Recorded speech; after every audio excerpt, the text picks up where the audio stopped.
जय Jinendra. Last video में हमने समझा था कि पाप क्या होता है, उसके टाइप्स क्या होते हैं, पाप के बारे में हमें किसने बताया है, एग्जैक्ट समझ क्या होती है पाप की, वो सब देखा था। एंड फर्स्ट पाप दैट इज प्राणातिपात के बारे में देखा था, और 6 कई जीवों की रक्षा कैसे हो सकती है वो सब हमने लास्ट वीडियो में देखा था। तो इस वीडियो में हम आगे के कंटिन्यू करेंगे। तो सेकेंड पाप होता है मृषावाद। मृषा यानी होता है झूठ, और वाद यानी होता है बोलना, यानी कि झूठ बोलना। To speak lie to someone is मृषावाद। ठीक है, आप झूठ बोलते हो, उसके क्या क्या रीजंस हो सकते हैं। सो मेजरली 3 रीजंस होते हैं। फर्स्ट इज डर। अगर आपको किसी चीज़ का डर है, फियर है आपको किसी चीज़ का, तो आप झूठ बोलोगे। सेकेंड इज आपकी कोई इच्छा है, लोभ है, अगर आपको किसी चीज़ की चाहत है, इफ़ यू वांट समथिंग, तब आप झूठ बोलते हो।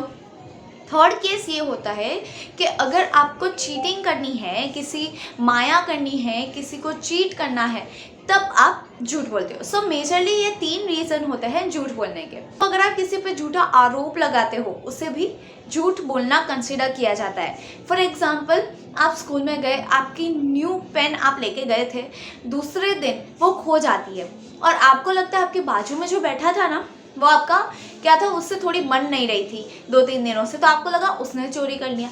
तो आपने बिना कुछ जाने पूछे उससे आपने आरोप लगा दिया झूठा उस पर, क्या आपने आरोप लगा दिया कि उसी ने ली होगी। ठीक है, तो ये भी क्या है, झूठ बोलना है, ये भी मृषावाद में इंक्लूड होता है। तो हमें ये ध्यान रखना है कि हमें ऐसे सर्कमस्टेंसेस में कुछ भी प्रेडिक्शंस नहीं करने हैं, हमें पूरा जान लेना है, पूछ लेना है, उसके बाद ही किसी पर कुछ भी बोलना है।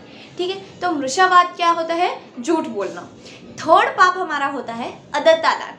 अदत्तादान यानी होता है कि चोरी करना, किसी से बिना पूछे उनकी चीज़ ले लेना, ये होता है अदत्तादान। फॉर एग्जाम्पल, आप क्लासरूम में बैठे हो, आपके फ्रेंड आपका बाजू में बैठा है और वो कहीं बाहर गया है, तो आपको पेन चाहिए था, तो आपने उसका ले लिया और फिर वापस रख दिया, लेकिन उसको बताया नहीं। तो इसको भी भगवान ने चोरी बताया है।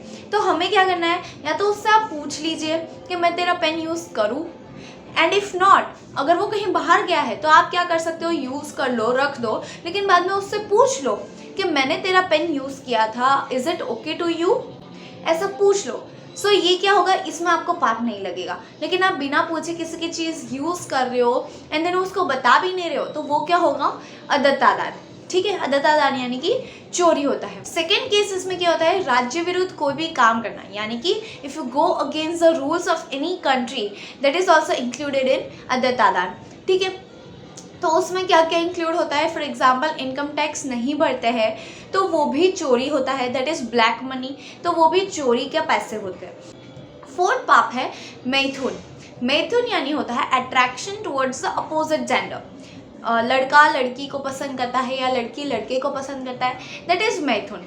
ठीक है, जैसे कि गर्लफ्रेंड बॉयफ्रेंड बनाना, वो होता है। तो भगवान ने इसके लिए कहा है, नौसा महम नोवी अहम पिति से इच्चे बताओ विण इच्चे रागम। ये दशवें कालिक के दूसरे अध्ययन की चौथी गाथा है कि इसमें ये भगवान ने बताया गया है कि जब भी कोई अट्रैक्शन हो जाता है तो क्या सोचना है कि ना वो मेरी है ना मैं उसका हूँ। ये सोच के हमें क्या करना है, अट्रैक्शन को कम कर सकते हैं। ठीक है, कोई किसी के काम नहीं आने वाला है, ना वो मेरी है ना मैं उसका हूँ। ये सोच के हम क्या कर सकते हैं, अट्रैक्शन कम कर सकते हैं और मैथुन की भावना को दूर कर सकते हैं। सो चौथा होता है मैथुन।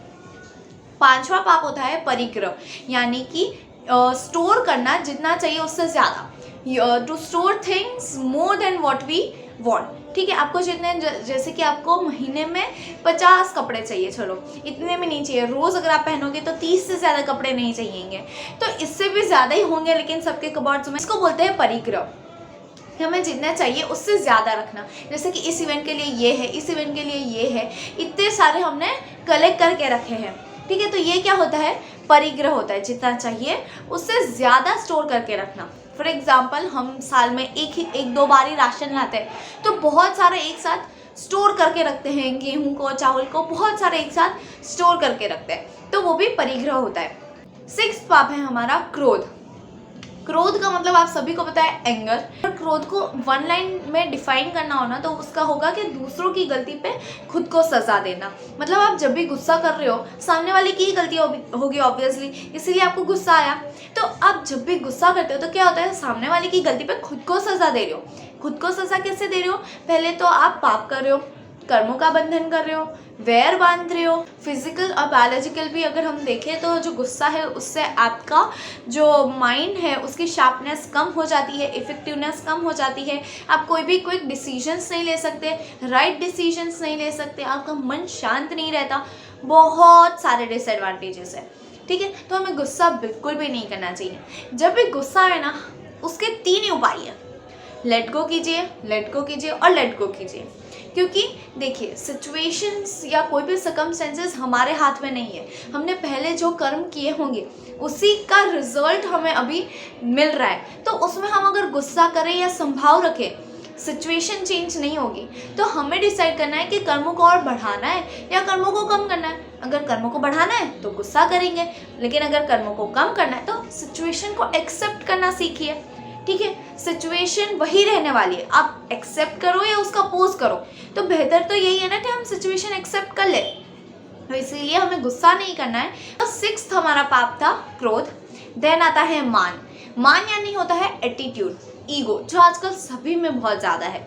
एक पॉजिटिव एटीट्यूड अलग बात है जिससे हमारा कॉन्फिडेंस लेवल ऊपर होता है, लेकिन जब वो बहुत ज़्यादा हो जाता है वो हमारा ईगो में कन्वर्ट हो जाता है, वो बिल्कुल अच्छा नहीं है। उसमें क्या होता है, ये तो मेरी वजह से ही हुआ है, मेरे सिवा तो कोई कर ही नहीं सकता, अरे मैं ना हो तो ये तो हो ही नहीं सकता काम। ये सोचना ईगो है, एटीट्यूड है। इसने मुझे कैसे बोल दिया, that is ego, that is attitude. ये जो हमारा शरीर है वही हमारा नहीं है। हम जब मर जाएंगे तो ये शरीर यहीं रह जाएगा, हमारी तो आत्मा कहीं और चली जाएगी, नया शरीर मिलेगा। यही चीज़ अनंता भवों से चलती आ रही है। तो ये शरीर जब हमारा नहीं है तो कोई और चीज़ हमारी कैसे हो सकती है, ठीक है। हम किसी और के कैसे हो सकते हैं, तो वही सोचना है। और हमें क्या करना है, एटीट्यूड बिल्कुल भी नहीं आना चाहिए। नेक्स्ट आता है हमारा क्रोध, मान एंड देन माया। माया यानी होता है चीटिंग, टू चीट समवन, ठीक है। जब हम चीट करते हैं तो उसमें झूठ भी बोलना पड़ता है, हमें कुछ गलत काम भी करने पड़ते हैं। जैसे कि एग्ज़ाम में भी चीटिंग करते हैं तो उसे भी माया ही कहा है। दुकानों पे चीटिंग करते हैं उसे भी माया ही कहा है। अगर नेशनल लेवल पे कोई चीटिंग करते हैं उसे भी माया ही कहा है। बैंक का लोन नहीं चुकाते उसे भी माया ही कहा है। तो ये सारे अलग अलग लेवल्स है, पर चीटिंग इज माया, ठीक है। नेक्स्ट आता है लोभ। लोभ का मतलब होता है ग्रीडीनेस, टू मतलब हमें किसी चीज़ की चाह होना, लालच, उसको बोलते हैं लोभ। इच्छाएं कभी ख़त्म नहीं होती। अगर आपको एक इच्छा होगी उसके बाद दूसरी इच्छा अपने आप आती जाएगी, ठीक है। फॉर एग्जांपल आप चल के जा रहे हो स्कूल, तो आप साइकिल वालों को देखोगे तो आपको कैसा लगेगा, मुझे साइकिल पे जाना है। साइकिल पे जाओगे तो आपको गाड़ी वाले को देखकर कैसा लगेगा, मुझे भी 2 व्हीलर चाहिए। 2 व्हीलर वाला क्या सोचेगा, 4 व्हीलर चाहिए। ऐसे इच्छाएं बढ़ती रहती है, इच्छाएं कभी ख़त्म नहीं होती। भगवान ने कहा है कि इच्छा आकाश के समान अनंत है, इसलिए इच्छा कभी ख़त्म नहीं होती। इसीलिए हमें सोचना चाहिए और हमारी इच्छाओं को कंट्रोल करना चाहिए, ठीक है। तो ये जो 4 है, क्रोध, मान, माया और लोभ, ये चारों को कलेक्टिवली हम बोलते हैं कषाय। आपने ये वर्ड बहुत बार सुना होगा, नहीं सुना है देन इट्स ओके।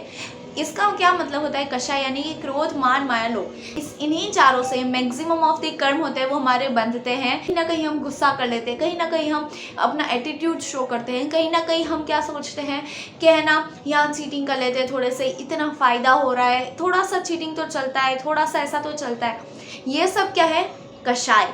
और इन्हीं की वजह से क्या होता है, हमारे मैक्सिमम ऑफ द कर्म हम बांध लेते हैं। तो हमें ऐसा ट्राई करना चाहिए कि ये जितना हो सके उतना हम कम करने की कोशिश करें।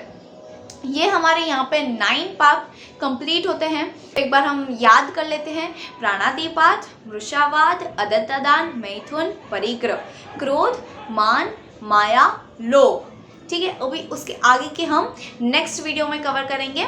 अगर आपको कोई भी डाउट है तो आप कमेंट सेक्शन में हमें बता सकते हैं, और अगर आपको पर्सनली कुछ पूछना है तो व्हाट्सएप नंबर पर आप पूछ सकते हैं, और हमारे ग्रुप से भी जुड़िए ताकि आप ऐसे सेशंस अटेंड कर सकते हैं और धर्म से जुड़ सकते हैं।